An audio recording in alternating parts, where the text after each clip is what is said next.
स्वागत है आप सभी का हमारे इस YouTube चैनल फैक्ट्स टाइम में। दोस्तों, ये कायनात जितनी खूबसूरत है इससे कहीं ज़्यादा वसी है और इसी वसी कायनात में एक छोटा सा ग्रह भी मौजूद है जिसे हम धरती कहते हैं। अगर हम कायनात का बगौर जायज़ा लें तो हमें मालूम होगा कि जिस ग्रह पर हम रहते हैं इस पर 193 देशों ने बसाव किया हुआ है। हर एक देश अपने कल्चर, हिस्ट्री और लोकेशन के लिए अपनी एक अलग पहचान रखता है और इन्हीं 193 देशों में से एक देश टर्की भी है। दोस्तों, टर्की जिसका official name Republic of Turkey है, साउथ ईस्ट यूरोप और वेस्टर्न एशिया में बसा एक सुंदर सा देश है। एक ऐसा देश है जिसकी गिनती यूरेशियाई देशों में होती है, जिसका अर्थ ये हुआ कि ये देश अपनी सीमाएं यूरोप से भी साझी करता है और एशिया से भी, जो वेस्टर्न एशिया में जजीरा अनातोलिया से लेकर साउथ ईस्ट यूरोप के इलाके बल्कान तक फैला हुआ है। अंकारा को देश की राजधानी और इस्तांबुल को देश के सबसे बड़े सिटी होने का सम्मान हासिल है। इसके अलावा इस्तांबुल में मौजूद द बॉस्फोरस ब्रिज पूरे वर्ल्ड में वाहिद ऐसा ब्रिज है जो 2 कॉन्टिनेंट्स में फैला हुआ है, जिसके एक तरफ एशिया और दूसरी तरफ यूरोप ने बसाव किया हुआ है। देश में यूज होने वाली करेंसी को तुर्किश लीरा कहा जाता है, जो भारतीय 12.8 रुपयों के बराबर है। तुर्की में मौजूद द ग्रैंड बाजार दुनिया का सबसे बड़ा और सबसे पुराना बाजार माना जाता है, जिसकी 64 गलियां, 4000 शॉप्स और एक ही समय में 10 लाख लोग शॉपिंग कर सकते हैं। इसके अलावा 2014 में पूरी दुनिया के सबसे ज़्यादा पर्यटक यहाँ पर ही शॉपिंग करने के लिए आए थे। एरिया के हवाले से तुर्की को इस संसार का 36वां सबसे बड़ा देश माना जाता है, जिसका कुल एरिया 7,83,356 स्क्वायर किलोमीटर तक फैला हुआ है।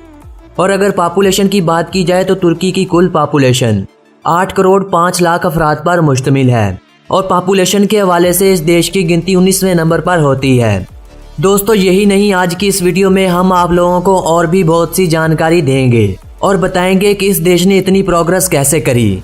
ना तो इसके पास तेल के कुएं हैं और ना ही यहाँ कोई खास गैस के रिजर्व्स मौजूद हैं, लेकिन फिर भी ये तमाम मुस्लिम देशों में से इतना आगे कैसे निकलता जा रहा है।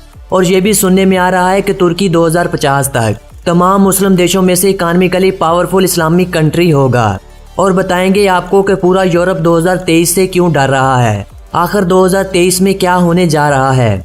इसके अलावा ये भी बताएंगे कि कैसे टर्की पूरे वर्ल्ड में 6ठी सबसे ज़्यादा विजिट की जाने वाली कंट्री बनी। ये सब कुछ बताएंगे हम अपनी आज की इस सुंदर सी वीडियो में। बिफोर दैट, अगर आपने हमारे YouTube पर मौजूद चैनल फैक्ट्स टाइम को सब्सक्राइब नहीं किया तो जल्दी सब्सक्राइब कर लें और साथ में मौजूद बेल आइकन को भी प्रेस कर दें। ऐसा करने से आपका कोई खर्च नहीं आएगा, बल्कि मेरी आने वाली हर नई वीडियो के नोटिफिकेशन आप तक सबसे पहले पहुंच सकेंगे। दोस्तों, जिस जगह टर्की आबाद है इस जगह सबसे पहले कई नामी बाशिंदों ने आकर बसाव किया था। इसके बाद धीरे धीरे यहाँ यूरोपियन लोगों ने आकर बसाव करना शुरू कर दिया। समय अपनी मखसूस रफ्तार से गुजरता गया तो इस इलाके को यूनान के सिकंदर आजम ने फतह कर लिया, मगर इसके जानशीन इतनी बड़ी साम्राज्य को संभाल न सके और इसके कुछ अरसा बाद रूमियों को अरूज नसीब हुआ तो रूमियों ने पूरा अनातोलिया फतह करके इसे रोम का भाग बना दिया। 7वीं सेंचुरी के दौरान मुसलमानों ने शाम और पूर्वी तुर्की को फतह कर लिया, जिसके नतीजे में रूमी सल्तनत सिर्फ अनातोलिया के पश्चिमी इलाकों तक महदूद हो गई। 1037 में इस इलाके पर तुगरल बेग ने सल्जूकी सल्तनत की नींव रखी। ईस्टर्न और सेंट्रल तुर्की पर सल्जूकों और पश्चिमी तुर्की पर रूमियों की सरकार रही। सल्जूकी साम्राज्य के जवाल के साथ ही उस्मानी तुर्कों ने जन्म लिया और पूर्वी तुर्की पर अपनी साम्राज्य कायम कर ली, जिसे सल्तनत उस्मानिया का नाम दिया गया। 16वीं और 17वीं शताब्दी में सल्तनत उस्मानिया एक पावरफुल पॉलिटिकल फोर्स बनकर उभरी। कहा जाता है कि अगर सल्तनत उस्मानिया 200 साल और कायम रह जाती तो आज पूरी दुनिया पर तुर्की का ही झंडा लहरा रहा होता। वो कहते हैं ना कि हर अरूज के बाद जवाल आता है, तो जवाल के साथ ही सल्तनत उस्मानिया टूट के बिखर गई।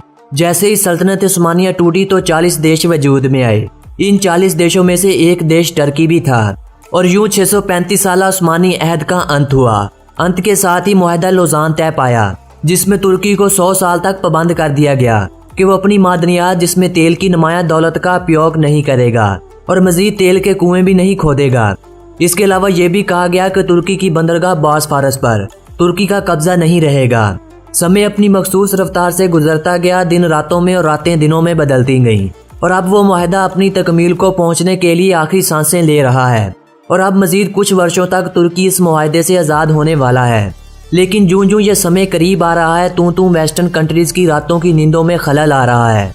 ऐसा कहा जा रहा है कि 2023 के बाद एक बार फिर सल्तनत उस्मानिया कायम होगी, जिसकी जीवत अधारण रजब तैयब उर्दगान है। बर्मा का मामला हो या मसला कश्मीर, सबसे पहले मुसलमानों के हक में जो आवाज़ बुलंद होती है वो रजब तैयब उर्दगान की ही होती है। इसके अलावा हाल ही में जब अमेरिकी प्रेसिडेंट ट्रंप ने पाकिस्तान के खिलाफ ज़बान खोली तो इसकी मजम्मत भी सबसे पहले तुर्की की ही सरजमीन से ही की गई थी। और जब ये मुआहदा अपनी मौत मार जाएगा तो हालात क्या रुख इख्तियार करेंगे, इसका अंदाज़ा लगाना कोई मुश्किल काम नहीं। इस देश के अगर बॉर्डर्स की बात की जाए तो इस देश की सीमाएं कुल 8 देशों से मिलती हैं, जिसके नॉर्थ वेस्ट में बल्गारिया, वेस्ट में यूनान और नॉर्थ ईस्ट में जॉर्जिया, ईस्ट में आर्मेनिया और ईरान और साउथ ईस्ट में इराक और शाम मौजूद हैं। इसके अलावा तुर्की अपनी सीमाएं समुद्र से भी साझी करता है। दोस्तों, तुर्की के अगर अमेजिंग फैक्ट्स की बात की जाए तो जब तुर्की में किसी बच्चे का जन्म होता है तो इसके पूरे शरीर पर नमक लपेटा जाता है, क्योंकि तुर्की के लोगों का ये मानना है कि इससे बच्चे को बीमारियों से लड़ने की शक्ति मिलती है और तुर्की में ऐसा करने को बेबी साल्टिंग के नाम से जाना जाता है। अमेरिका और यूके के बाद सबसे ज़्यादा फेसबुक के यूज़र इसी देश टर्की में ही मौजूद है, जिसकी कुल संख्या 14 मिलियन से अधिक है और इस लिहाज से इसे वर्ल्ड का तीसरा सबसे बड़ा देश माना जाता है। तुर्की पूरी दुनिया में 6ठी सबसे ज़्यादा घूमी जाने वाली कंट्री भी है और 2018 की एक रिपोर्ट के अनुसार इस देश में 70 मिलियन से ज़्यादा टूरिस्ट घूमने के लिए आए थे, जिसका सबसे बड़ा कारण यहाँ पर मौजूद बीचेस हैं, जिनकी कुल संख्या 383 के लगभग है। इसके अलावा तुर्की की बीचेस को ब्लू फ्लैग की तरफ से अवार्ड भी मिल चुका है। दोस्तों, ब्लू फ्लैग एक इंटरनेशनल इको लेबल है जो बीचेस की हाई क्लास की वजह से और अच्छे इन्वायरमेंट्स के लिए इन्हें अवार्ड देता है। दोस्तों, तुर्किश महिलाओं को दुनिया की सबसे सुंदर महिलाओं में से एक माना जाता है। 5 फुट 7 इंच की औसत लंबाई वाली इन तुर्किश महिलाओं का रंग ठंडी जलवायु के कारण बेहद गोरा होता है। खट्टाई हरी और नीली आंखों वाली तुर्किश महिलाएं देखने में बेहद सुंदर और आकर्षक होती हैं। एशिया और यूरोप दोनों कल्चर के होने के कारण तुर्किश महिलाओं में दोनों कॉन्टिनेंट्स की सुंदरता पाई जाती है। इसी कारण इनको दुनिया की सबसे सुंदर महिलाओं में से एक माना जाता है। तुर्की का सिटी इस्तांबुल पूरी दुनिया में वाहिद ऐसा सिटी है जो 2 कॉन्टिनेंट्स में फैला हुआ है, जिसका 3% एरिया यूरोप में और 97% एरिया एशिया में फैला हुआ है। इसके अलावा इसको तुर्की के सबसे बड़े सिटी होने का सम्मान भी हासिल है और इससे पहले यह सिटी कुस्तुनतुनिया के नाम से भी जाना जाता था। तुर्की की गिनती टॉप 5 उन देशों में होती है जिन देशों में सबसे ज़्यादा चाय प्रोड्यूस होती है। इसके अलावा हर एक तुर्की हर एक दिन 10 से 12 चाय के कप पी जाता है। दोस्तों, अलग अलग देशों में वेलकम करने का तरीका भी अलग अलग होता है। कहीं अदाब, कहीं नमस्ते तो कहीं एक दूसरे के साथ हाथ मिलाकर एक दूसरे का अभिवादन किया जाता है। लेकिन तुर्किश लोग जब एक दूसरे का वेलकम करते हैं तो वो एक दूसरे के हाथ चूमते हैं। उन लोगों का मानना है कि इससे एक दूसरे में प्यार बढ़ता है और रिश्तों में गहराइयाँ और भी बढ़ जाती हैं। पूरी दुनिया की तुलना में तुर्की हेज़लनट का उत्पादन करने वाला सबसे बड़ा देश है और पूरी दुनिया में 80% हेज़लनट तुर्की अकेला ही एक्सपोर्ट करता है। दोस्तों, मिठाइयों के दीवाने केवल हम भारतीय लोग ही नहीं बल्कि तुर्किश लोग भी मिठाइयों के बेहद शौकीन होते हैं। तुर्किश लोगों का मानना है कि जीवन के हर एक काम की शुरुआत मिठाइयों से ही करनी चाहिए। यही कारण है कि यहाँ जन्म जैसे खुशी के मौका के साथ साथ लोगों के मरने पर भी मिठाइयाँ तकसीम की जाती हैं, क्योंकि इन लोगों का मानना है कि खुशी और गम दोनों ऊपर वाले के देन है, जिसे हमें खुशी से स्वीकार करना चाहिए। पूरी दुनिया में तुर्की ही वो वाहिद मुस्लिम देश है जिसने सबसे पहले महिलाओं को वोट देने की अनुमति दी थी। इसके अलावा आज तुर्किश महिलाएं बिजनेस, खेल, फिल्म इंडस्ट्री, टीचिंग और हर एक फील्ड में पुरुषों के साथ कंधे से कंधा मिलाकर काम कर रही हैं और यही कारण है कि आज तुर्की में कामकाजी महिलाओं की संख्या अन्य देशों की तुलना में कहीं ज़्यादा है और यही कारण है कि आज तुर्की तमाम मुस्लिम देशों की तुलना में एक पावरफुल कंट्री बनता जा रहा है। इस देश में पाई जाने वाले चिड़िया को ये लोग हिंदी बोलते हैं। उन लोगों का मानना है कि चिड़िया का सबसे पहले जन्म हिंदुस्तान में ही हुआ था। दुनिया का 5वां सबसे एक्सपेंसिव हाउस भी तुर्की में ही मौजूद है। ग्रे वॉल्फ को इस देश के राष्ट्रीय पशु होने का सम्मान हासिल है।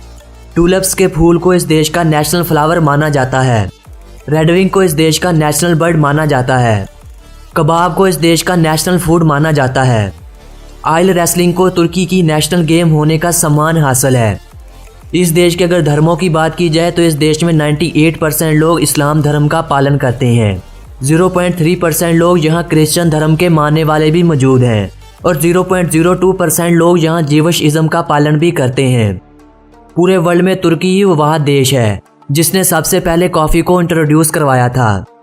तुर्की में पूरी दुनिया की तुलना में सबसे ज़्यादा मसाजिद मौजूद हैं, जिनकी कुल संख्या 83,000 के लगभग है। इसलिए इस देश को मस्जिदों का देश भी कहा जाता है। इसके अलावा तुर्की टमाटर की उत्पादन करने वाला चौथा सबसे बड़ा देश है, जहां पर average per year 11 million metric ton टमाटर उत्पादन किया जाता है। इस देश में एवरेज लाइफ 72 ईयर मानी जाती है। इस देश की अगर इकॉनमी की बात की जाए तो इस देश की इकॉनमी 2.4 ट्रिलियन US डॉलर है और इस हवाले से इस देश की गिनती 13वें नंबर पर होती है। तुर्की की अगर एक्सपोर्ट की बात की जाए तो तुर्की हर साल 170 बिलियन की एक्सपोर्ट करता है, जिनमें textile, fibre, yarns, iron, steel, तंबाकू और मशीनरी की चीज़ें शामिल हैं। तुर्की का कॉलिंग कोड +90 और डोमेन नेम .tr है। इस देश में सबसे ज़्यादा बोली जाने वाली भाषा तुर्किश है। इसके अलावा और भाषाओं का भी उपयोग किया जाता है, जिनकी कुल संख्या 35 के लगभग है। दोस्तों, ये तो थी तुर्की के बारे में एक सुंदर सी जानकारी से भरी हुई एक सुंदर सी वीडियो। अगर आपको ये वीडियो अच्छी लगी हो तो वीडियो को लाइक के साथ साथ अपने फ्रेंड्स और फैमिली मेंबर्स के साथ शेयर भी ज़रूर कीजिएगा और कमेंट बॉक्स में बताइएगा कि अगली वीडियो किस देश पर बनाई जाए। मिलेंगे किसी नए देश की जानकारी के साथ। अपने इस दोस्त विक्की को दीजिए अनुमति।